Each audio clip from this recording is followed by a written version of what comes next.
I don't think he has the demeanor. I don't think he's going to do very well, and he's a mess because in Florida, which he abandoned, by the way. I love Florida. I've invested hundreds of millions of dollars. I own Doral. I own many clubs, including Mar-a-Lago, including Trump International, which is one of the best clubs in the country. But I own many. And a lot of real estate along the shore of Miami that worked out well with the deserts and a lot of other people. So I'm a major investor in Miami, one of the biggest. And frankly, the people in Florida like me. But for me to go into Florida and have like a 20-point lead over the sitting senator, but remember, the sitting senator abandoned Florida. He left Florida. He was supposed to be there. He really defrauded, if you think of it. He really defrauded Florida, the people of Florida, because they elected him as a young senator. He doesn't, and before he sits down, he starts running for president. So he's not the right guy, in my opinion. And I think he's got very bad temperament. I think he's got the absolute wrong temperament to be president. What I was going to ask you is, just a few days ago, people were speculating that he wasn't going after you, you weren't going after him, that maybe you all had a secret book. No, they did speculate that he was going to be my vice presidential. Honestly, I'll be honest with you. Now it's obvious that he's not going to be. I never even had it in mind. I don't think he has the right temperament. I watched Chris do a number on him. I've almost never seen a meltdown like that in my life. And it's interesting about people who choke. I'm, believe it or not, a good athlete. I've watched people choke over the years.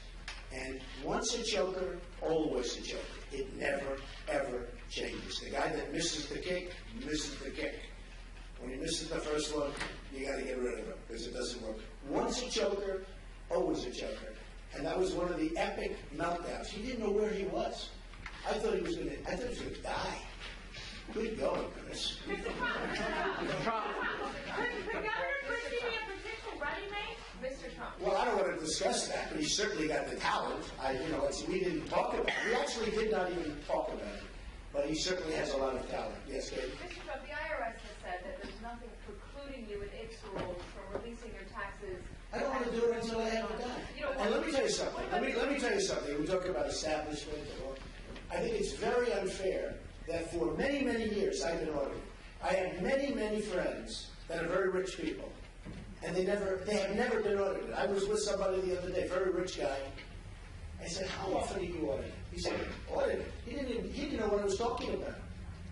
I have many, many rich friends, almost all of them, and they never audited. Why am I audited every single year? So I'm just going to put you people to rest. Until my audit is finished, very simple. You're not going to see anything. When it's finished, you're going to see it. But I'm not going to complicate things by doing it. But put yourself in my position. Why is it that every single year, I'm talking about beyond Barack Obama, but every year during his term also, every single year I'm audited? It's not fair. Well, why is that? I can't tell you why. I can't tell you why. I can't tell you why. All I can say is that many, many people I know that are very, very wealthy are not audited. Last year, before the audit, remarkably, Marco Rubio has gone right at you at what is your biggest strength, your business success. Yeah. He's portrayed you as having a series of business disasters. Yeah, which is you're managed by beating up on the little guy, which is totally wrong. He also said I got $200 million from my father. I wish. I got a very, very small loan from my father many years ago. I built that into a massive empire, and I paid my father back that amount. And by the way, and I was telling Chris, actually Chris was telling me because he understands it. My father left me some money, nothing like the numbers you heard, but by that time it was many, many years later when my father passed away. My father, more than anything else, I learned a lot from my father.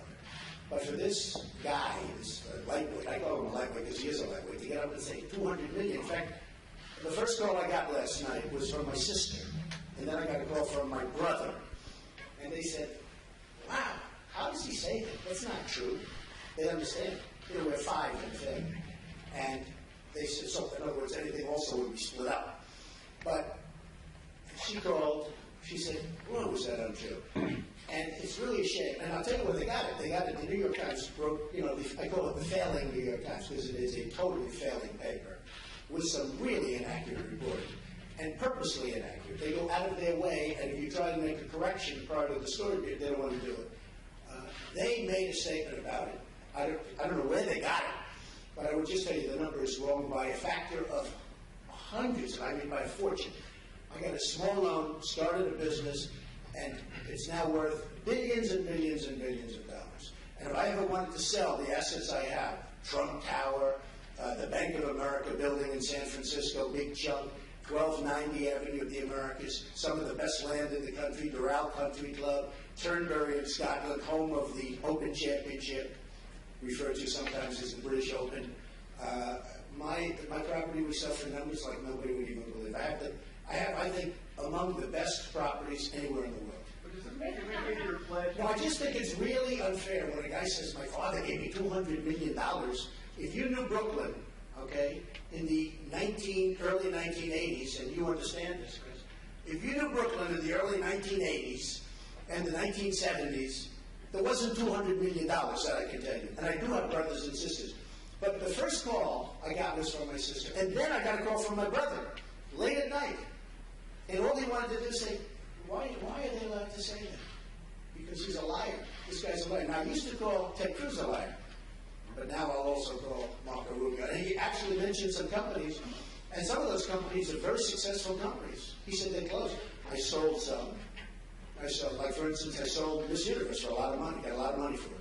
I sold others. And the water company he mentions, I think, the wine company. I have the biggest vineyard on the East Coast.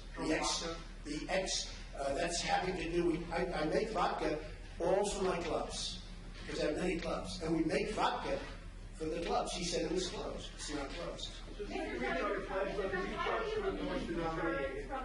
Go ahead. Does this make you rethink your pledge? Because you pledged to support whoever the nominee is. If you were to become nominee, Well, I think about it. I would certainly think about it. But look, if for some reason it didn't work out for me, Chris would understand this. I'm going back into what I do. I don't need to do this. This is something I'm doing because we are going to make America great again. And politicians are not going to do that. These politicians, and I know the people on the stage, they're not going to do it. Marco Rubio is a lightweight. He doesn't have the talent. He doesn't have the temperament. He can never make us great. I